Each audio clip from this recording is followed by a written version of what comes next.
Hey everyone, welcome to the show. So, Congress held a ceremony today. They were giving congressional gold medals to officers who protected the Capitol on January 6th. They also gave some to family members of officers who died following the attack as a result of the attack.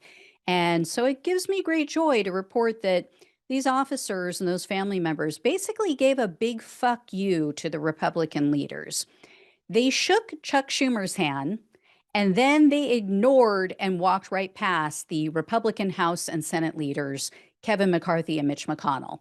Take a look. So there's no sound on this video, as you guys will see. For those who are just listening on the podcast, here's what's happening. There's a reception line, essentially, where the honorees first shook the hand of the House Speaker, Nancy Pelosi. They were then greeted by Chuck Schumer. They shook his hand, but then they completely ignored McConnell and McCarthy, even though McConnell has his hand outstretched. He's waiting to shake their hands and thank them. McConnell was standing there with that little grin of his, that little turtle grin.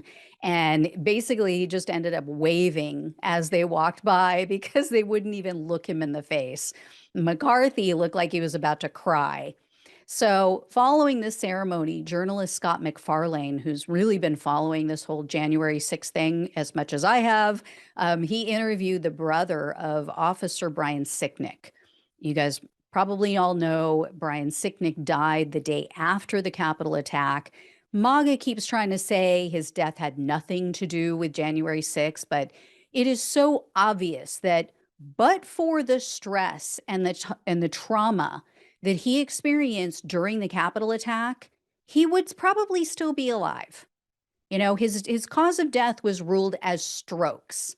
The man suffered strokes. This was a 42-year-old man who just happened to pass out while on duty that day after being sprayed with bear spray and beaten. And then he died the next day.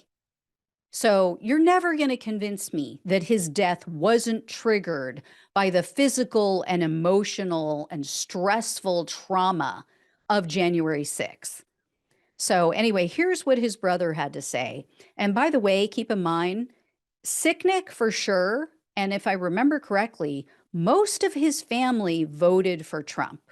So check this out. They came out right away and condemned what happened on January 6th. And whatever hold that Trump has on them, they've backstepped, they've danced. They won't admit to wrongdoing, not necessarily them themselves, but of Trump, of the rioters. I mean, people like Louis Gohmert, who presented an American flag that was flown over the Capitol to a January 6th rioter and told them they were a patriot. It's disgusting. And it takes away everything my brother's done. It takes away the heroism my brother showed. You don't think they deserved a handshake in this context? No, definitely not. No, because unlike Liz Cheney, they have no idea what integrity is. They can't stand up for what's right and wrong. With them it's party first. Liz gave up her political career to do what was right and try to find the truth.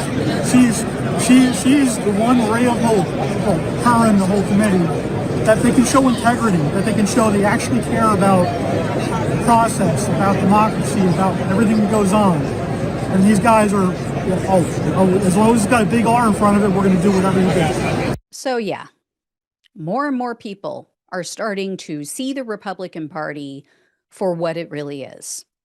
It's filled with paper tigers who stand for nothing but their own greed and their own power. You know, you give people enough rope, they end up hanging themselves. All right, guys, thanks so much for watching and listening. Please like, share, subscribe. Please donate if possible. Greatly appreciate it. Appreciate all of you. Take care, and I will talk with you soon.